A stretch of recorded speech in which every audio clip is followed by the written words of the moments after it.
Écoute très attentivement. Depuis quelques jours, quelque chose d'énorme se prépare aux États-Unis et la majorité des gens n'a aucune idée de ce qui est vraiment en train de se passer. D'un côté, l'agence Reuters a confirmé officiellement que les États-Unis ont suspendu les demandes d'immigration venant de 19 pays après l'attaque récente. Ça touche les visas, les green cards et même certaines demandes de citoyenneté. Et ce n'est que la première partie de l'histoire. Dans un deuxième article publié le 4 décembre, Reuters rapporte une déclaration encore plus inquiétante. L'administration américaine envisage d'élargir l'interdiction de voyage à plus de 30 pays. Et attention, ce ne sont pas des rumeurs, c'est la secrétaire américaine à la sécurité intérieure elle-même, elle s'appelle Kristi Noem, qui l'a dit, et je cite, je ne préciserai pas le chiffre exact, mais il dépasse 30. Les amis, c'est officiel, c'est vérifié, et c'est écrit noir sur blanc dans Reuters. Aujourd'hui, je vais t'expliquer ce que cela signifie réellement, pourquoi ces mesures arrivent maintenant, comment les États-Unis choisissent les pays concernés et surtout, comment savoir si ton pays ou ta famille ou même ton projet d'immigration peut être touché. Reste bien jusqu'à la fin, car ces informations que tu vas entendre maintenant, presque personne ne les comprend encore. Et elles peuvent changer beaucoup de choses pour les mois à venir. Maintenant que tu comprends les faits confirmés, il reste une question essentielle. Sur quels critères les États-Unis décident-ils d'ajouter un pays à une liste de restrictions? Parce que si tu comprends ces critères, tu peux anticiper ce qui risque d'arriver. Et surtout,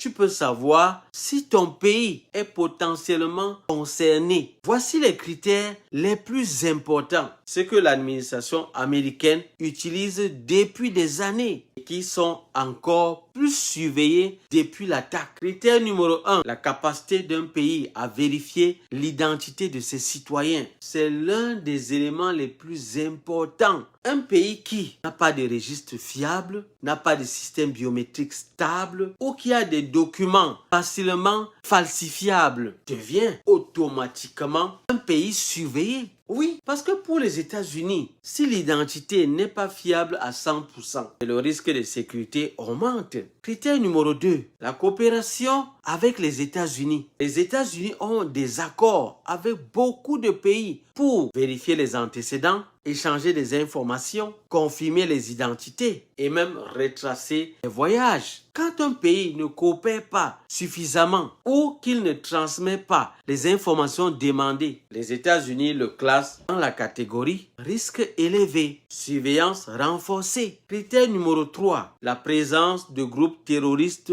ou de conflits internes. Dès qu'un pays connaît une guerre, a des zones incontrôlées ou abrite des groupes armés, les États-Unis deviennent extrêmement prudents. Ils appliquent automatiquement des contrôles supplémentaires et parfois des restrictions temporaires. Critère numéro 4, les risques de fraude documentaire. Si un pays est connu pour des passeports vendus illégalement, des actes d'état civil falsifiés, des identités multiples, alors ce pays entre dans la zone rouge. Ce critère explique pourquoi certains pays sont sous gel, même s'ils n'ont aucun conflit ou problème sécuritaire majeur. Critère numéro 5, les menaces spécifiques identifiées par des services de renseignement. Parfois, un pays peut être ajouté à une liste, non pas à cause des problèmes internes, mais à cause d'informations confidentielles obtenues par le FBI, le DHS ou d'autres agences. Ces informations ne sont pas toujours publiques, mais elles déclenchent des mesures immédiates. Critère numéro 6, le précédent historique. Les États-Unis gardent en mémoire les pays déjà concernés par le vieux travel ban,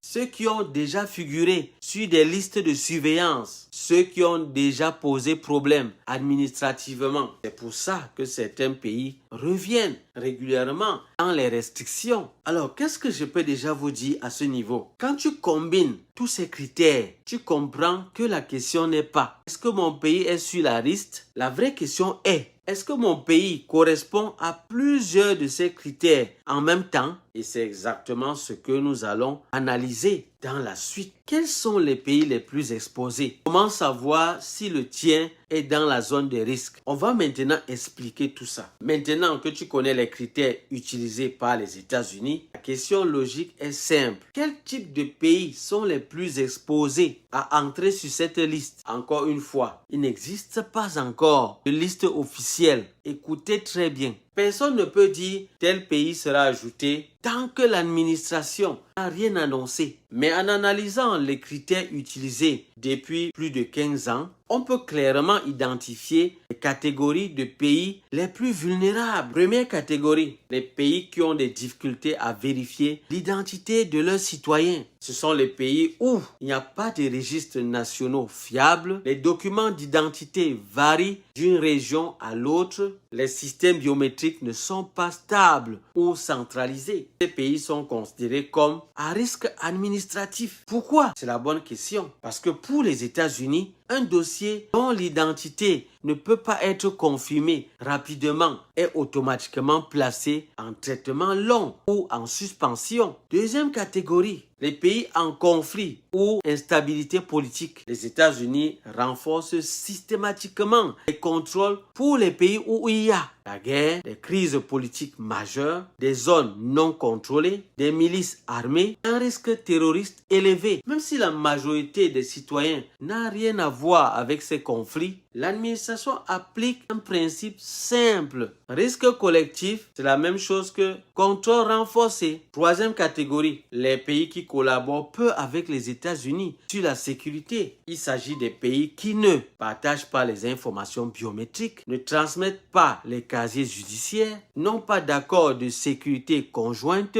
ou répondent très lentement aux demandes américaines. Pour l'administration, un pays qui ne coopère pas, c'est un pays à risque. Ce critère a déjà justifié plusieurs travel bans dans le passé. Quatrième catégorie, écoutez très bien, les pays où la fraude documentaire est fréquente. Je parle de passeports falsifiés, identités multiples, corruption dans l'administration locale, documents trop faciles à acheter, même si ce n'est qu'une minorité. La perception du risque suffit à faire basculer un pays dans une zone de surveillance. Cinquième catégorie, les pays qui figuraient déjà dans le travel ban précédent. Les États-Unis ont une mémoire administrative. Un pays a déjà été inscrit dans une liste de surveillance ou dans un travel ban dans le passé. Il est beaucoup plus facile pour l'administration de l'y remettre en période de crise. C'est ce que les analystes appellent la réactivation des risques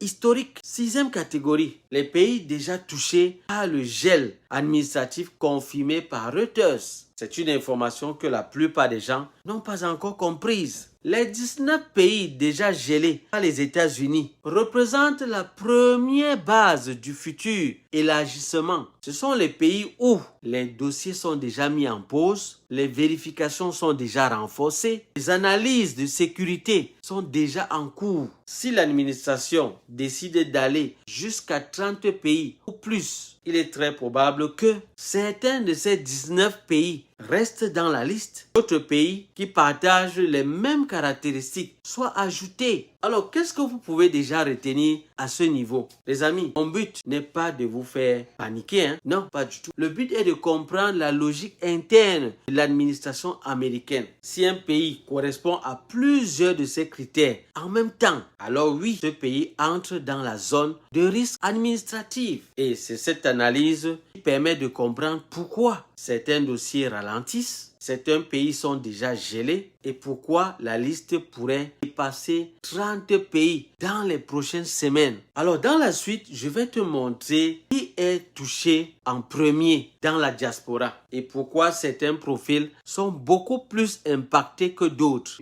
Avant qu'on évolue, s'il vous plaît, appuyez sur le bouton applaudir ou booster. C'est juste en bas de cette vidéo et envoyez le nombre de points que l'on vous présentera. Ça permettra à l'algorithme de proposer cette vidéo à d'autres frères et sœurs à qui ça peut servir. Merci à ceux qui le font déjà. On continue. Maintenant que tu comprends quel type de pays sont les plus exposés, il faut aller plus loin. Qui concrètement risque d'être impacté en premier si cette extension dépasse 30 pays. Parce que dans la diaspora, tout le monde n'est pas affecté de la même façon. Et ce que je vais te dire ici est rarement expliqué. Alors que c'est essentiel pour comprendre ce qui se passe et ce qui peut arriver dans les prochains mois. Première catégorie, les personnes qui sont déjà en procédure d'immigration. C'est le groupe le plus fragile. Si le pays d'origine est dans les 19 pays déjà gelés ou dans la future extension, alors les conséquences peuvent être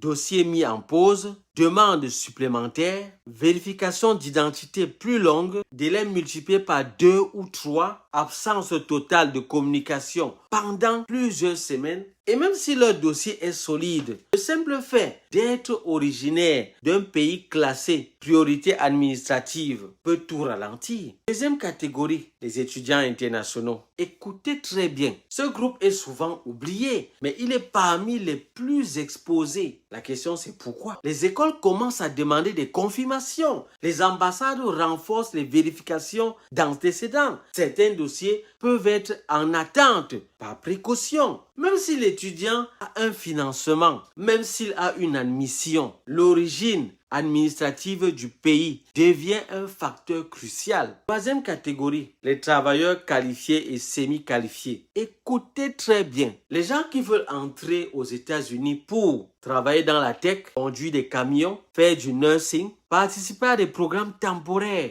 peuvent être directement affectés. Car lorsque les États-Unis augmentent leur surveillance, les employeurs deviennent plus prudents et l'administration demande plus de documents. Quel est le résultat? Quel est le résultat? Les délais sont prolongés, les offres d'emploi retardées, des dossiers temporaires mis en attente. Quatrième catégorie, les familles qui demandent un regroupement familial. Ce groupe souffre énormément en temps de restriction. Les conséquences potentielles sont visas familiaux ralentis, des entretiens reportés, des demandes de preuves supplémentaires, des dossiers en review pendant plusieurs mois. Dans certains cas, les USA demandent des documents impossibles à obtenir dans certains pays, ce qui crée des blocages involontaires. Cinquième catégorie, les voyageurs occasionnels, c'est-à-dire ceux qui font le tourisme ou les visites ou peut-être des conférences. Beaucoup se disent « je suis juste un visiteur ». Pourtant, ce groupe est très impacté lorsqu'un pays entre dans une liste de surveillance. Parce que les visas touristiques sont les premiers à être gelés. Les entretiens deviennent plus durs. L'obtention peut durer plusieurs mois au lieu de quelques semaines. Les ambassades reçoivent l'instruction de réduire les risques et cela frappe d'abord les visiteurs. Sixième catégorie, les personnes qui ont déjà des antécédents administratifs compliqués. Cela inclut des refus passés, des dossiers incomplets, des données biométriques mal synchronisées, l'incohérence dans les documents, les changements fréquents d'adresse ou d'employeur. Ces personnes deviennent les premières à entrer dans les dossiers à risque lorsque les États-Unis renforcent leurs mesures. Qu'est-ce qu'on peut retenir déjà à ce niveau, les amis? Sachez que les restrictions ne touchent pas seulement les pays. Elles touchent surtout des profils précis dans des situations concrètes. Les étudiants, les travailleurs, les familles, les visiteurs, les personnes en procédure. Les amis, à ce stade de cette vidéo, une chose est claire. L'administration américaine est en train de revoir ses priorités. Plus de 30 pays pourraient être concernés et les premiers effets commencent déjà à se faire sentir dans plusieurs ambassades. Mais la vraie question est, qu'est-ce que toi, j'ai dit toi, personnellement, tu peux faire maintenant pour éviter les blocages, les retards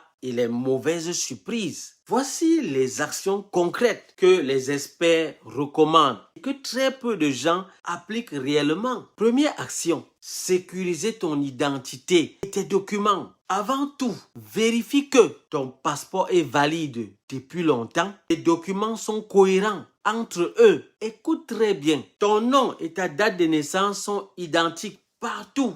Vérifie ça. Tes traductions officielles sont bien estampillées. Dans les phases de contrôle renforcé, la moindre incohérence peut provoquer un blocage administratif. Deuxième action, prépare les documents que les ambassades demandent, ce qu'ils demandent toujours dans les périodes sensibles. Même si ton pays n'est pas encore concerné, prépare dès maintenant tes certificats de naissance complets, ton casier judiciaire récent, tes preuves de résidence, tes relevés bancaires propres, tes preuves de revenus, tes liens familiaux documentés. Parce que quand une procédure entre en review, l'ambassade peut demander n'importe quel document et à n'importe quel moment. Avant d'avancer, je vous prie d'appuyer sur applaudir ou booster juste en bas de cette vidéo. Ça permettra à l'algorithme de recommander cette vidéo à d'autres personnes à qui ça peut servir. On continue. Troisième action, évite de modifier ton dossier pendant l'analyse. Dans les périodes de surveillance renforcée, changer ton adresse, ton emploi, ton numéro de téléphone ou ton statut ou même une information personnelle peut déclencher une nouvelle vérification. Attention mes frères, si une information doit changer, fais-le proprement avec justification écrite. Quatrième action, vérifie que ton dossier ne contient pas de zone d'ombre. Les États-Unis accordent une importance énorme à la transparence. Donc, pose-toi ces questions. Est-ce que j'ai déjà eu un refus? Est-ce qu'il manque des preuves? Est-ce qu'une date ne correspond pas?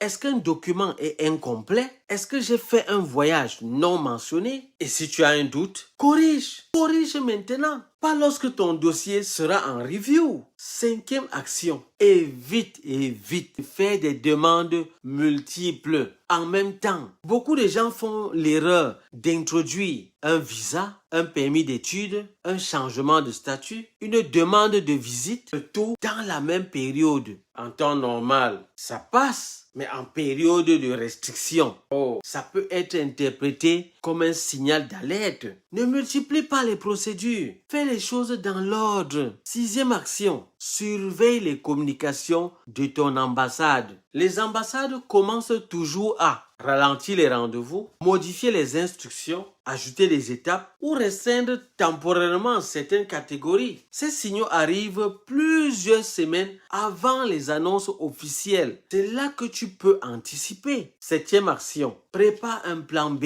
mon ami. Si ton dossier est déjà sensible, si tu viens d'un pays déjà gelé, appartient à une zone à risque, a déjà un refus, dépend d'un programme très sélectif, alors prépare toujours une alternative, un autre type de visa, un autre pays, une autre procédure. Et pourquoi pas un autre calendrier? Ce n'est pas de la peur, c'est de la stratégie. Les amis, écoutez très bien. Je vais t'expliquer maintenant les signes qui montrent que ta procédure ou même ton dossier est en train d'être impacté avant même que les annonces officielles soient publiées. Signe numéro 1, les délais soudainement plus longs sans explication. Si ton pays se rapproche d'une zone de surveillance, tu vas voir ceci. Des réponses plus lentes des ambassades. Écoutez très bien. Des rendez-vous repoussés, des dates d'entretien retirées, des procédures qui passent de quelques semaines à plusieurs mois. Ce ralentissement progressif est souvent le premier signal. Signal numéro 2, des demandes supplémentaires inhabituelles. Quand un pays entre dans une phase d'évaluation, l'administration commence à demander des preuves d'identité supplémentaires, des documents familiaux, des certificats additionnels, des confirmations biométriques ou même des preuves de liens solides, plus solides du moins. Troisième signe, des dossiers mis en